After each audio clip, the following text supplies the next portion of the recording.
যে দোয়াটি পড়লে আপনি যা পড়বেন তাই মুখস্থ হয়ে যাবে, জীবনে আর কখনো আপনি বলবেন না। আপনি যা পড়বেন তাই আপনার নলেজের ভিতরে ফিট হয়ে যাবে, আপনি কখনো বলার চেষ্টা করলে বলতে পারবেন না।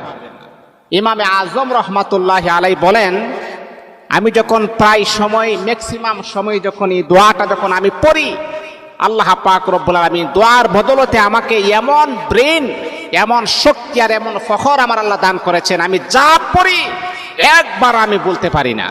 দোয়াটি হচ্ছে আল্লাহুম্মা ইন্না নাস্তাঈনুকা আলা তাআতিক। এই দোয়াটা পড়বেন।